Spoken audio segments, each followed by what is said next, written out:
I'm Steve Wiggins, and this is the Groundworks Ministries podcast. Today we're reading from the book of 1 Kings, chapter 10, and let's focus on verses 4 through 8. When the queen of Sheba observed all of Solomon's wisdom, the palace he had built, the food at his table, his servants' residence, his attendants' service, and their attire, his cupbearers, and the burnt offerings that he offered at the Lord's temple, well, it took her breath away. She said to the king, "The report that I heard in my own country about your words and your wisdom is true, but I didn't believe the reports until I came and saw with my own eyes. Indeed, I was not even told half. Your wisdom and prosperity far exceed the report that I heard." You know, there's a tendency for us to be appalled by all the gold and the splendor in today's chapter. And we wonder how God could approve of Solomon's abundance.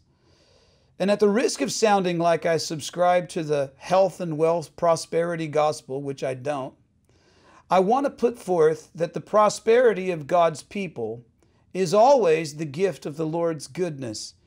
It's just that the definition of prosperity is debatable. We typically think of things as worldly prosperity. That's what prosperity means. But God defines prosperity differently.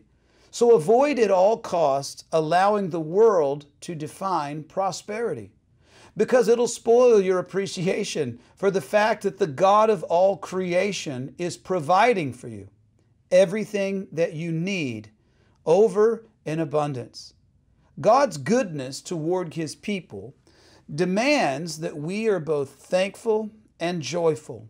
Thankful lest we idolize the gifts instead of the giver, and joyful lest we despise prosperity as though it was not enough for us.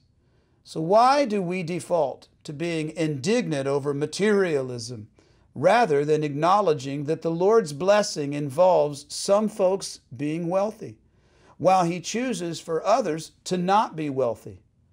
And it only seems unfair because we demand fairness from God. But God is not fair. Nowhere in the Bible is He supposed to be fair. God is just, and He is righteous, and He is infinitely wise and holy.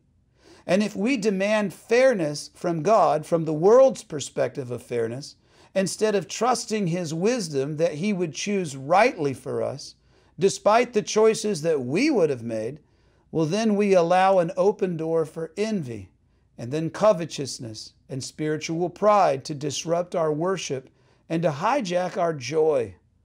So we should allow others to be content to enjoy God's provision, should God choose to allow it. And actually, today's chapter is a prophetic foretaste, not of just of the abundance of Solomon and all that he did for himself, but it's a foretaste of the splendor of God's kingdom on earth, which is coming. The New Jerusalem, which we find in Revelation 21 and 22. So the Queen of Sheba is a sample of the future tribute that the nations will bring to the Messiah in the New Jerusalem.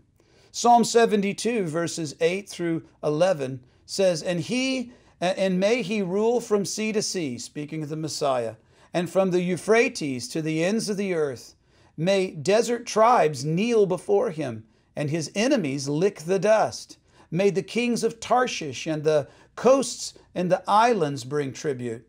The kings of Sheba and Sheba herself bring gifts. And let all the kings bow down to Him, and all of the nations serve Him." Or what about Psalm 72, verse 15? "May He live long. May gold from Sheba be given to Him. May prayer be offered for Him continually, and may He be blessed all day long." What about Isaiah chapter 60, verses 5 and 6? "Because the abundance of the sea will become yours, and the wealth of all the nations will come to you. Caravans of camels will cover your land, young camels of Midian and Ephah, and all of them will come from Sheba. And they will carry gold and frankincense and proclaim the praises of the Lord." And furthermore, today's chapter sets up a word of criticism to unbelievers. Matthew 12, verse 42, "The queen of the south will rise up at the judgment with this generation and condemn it, because she came from the ends of the earth to hear the wisdom of Solomon. And look, something greater than Solomon, speaking of Jesus, is here. Jesus told the religious leaders of his day who were demanding a miracle that the Queen of Sheba didn't demand a miracle. She only needed a few Polaroids of Solomon's riches and religious extravagance to be wooed. And yet we have something greater than Solomon ourselves. We have an eternal, personal relationship with Jesus, God the Father and the Holy Spirit. And we are not merely observers of heaven, we are co-inheritors of heaven along with Christ. I'm Steve Wiggins, and this is the Groundworks Ministries podcast. Groundworks Ministries operates entirely through financial donations from faithful people like you. And if you're being ministered to through the daily teaching of Groundworks Ministries, why would you not help us to lead God's people back to the Bible by donating to Groundworks Ministries today?